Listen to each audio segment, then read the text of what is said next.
हरिहरि काली बदलिया गरज तुही बरसाही घेरी तुही बरसाय हो।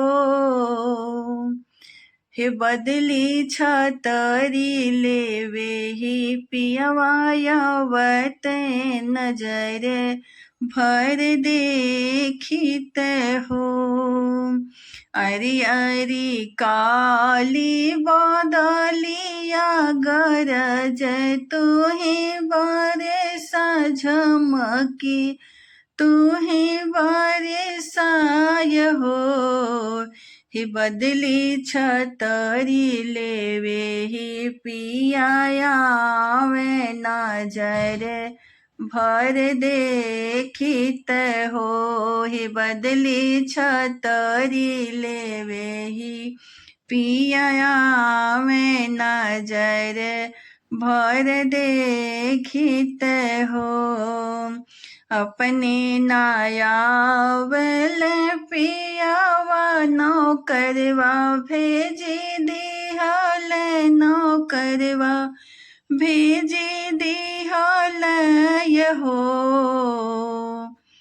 अपने नायावल पियावा नौकरवा भेजी दिहल नौकरवा भेजे दिहल हो। अरि अरि बेली चमेली तू धीरत फूलाए तू आधी रत महक तू हो। अरि अरि बेली चमेली तू धीरत फूलाए तू आधी रत महक तू हो। ये बेली तुहा के तोड़न पियावे नजर भर निरेखित हो। हे बेली तुहा के तोड़न पियवायावे नजर भर निरेखित हो। अपने नायावल पियावा मालियवा भेजे देहल मालियवा भेजे देहल हो। अपने नायावल पियावा मालियवा भेजे देहल मालियवा भेजे देहल हो। अरि अरि सासु बढ़ाए ते चादरिया तानी सूता तो चादरिया तानी सूता तो यहो। ही सासु तुहा के देखत पियवायावे नजर भर देखित हो। ही सासु तुहा के देखन पियावे नजर भर देखित हो। अपने नायावल पियावा बयदवा भेजे देल बयदवा भेजे देल हो। अपने नायावल पियावा बयदवा भेजे देहल बयदवा भेजे देहल हो। अरि अरि ननदी जेठानिया तो दोनों लड़े जाए तो दोनों लड़े जाए तो यहो।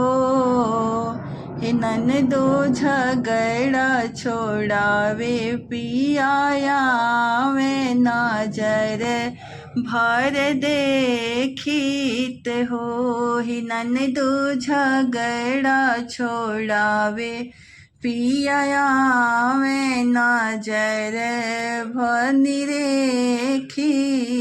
हो अपने नयावल पियावा देवर भेजे देहाल देवर भेजे देहाल यहो अपने नयावल पियावा देवरवा भेजे देहाल देवरवा भेजे देहाल यहो अरे अरे गोदी कलाला नावा तू पापा कही बोलावा तू रोई के पुकाराय हो अरे अरे गोदी कलाला नावा तू पापा कही बोलावा तू रोई के बोलावाय हो ललना तू हराही रोई सुनियाई है नजर भर निरेखब हो ललना तू हरी रोवाई सुनिया में नजर भर निरेखब हो पापा ही कही के बोला ललन मारत पिया दौड़ियावल हो पापा ही कही के बोला ललन मारत पिया दौड़ियावल हो ललना पापा तुहरा गोदियाँ खिलावत हंसी के ही बोलल हो ललना पापा तुहरे गोदियाँ खिलावल हंसी हंसी बोलल हो बोलिया ही सुनी के ही मनवत हम रोमगन भैल हो बोलिया ही सुनी के हम रोत मना वामगन भैल मना वामगन भैल हो ललना दुआरा पे ललना दुआरा पे धूम मचीले हो ललना दुआरा पे धूम मचेला हो।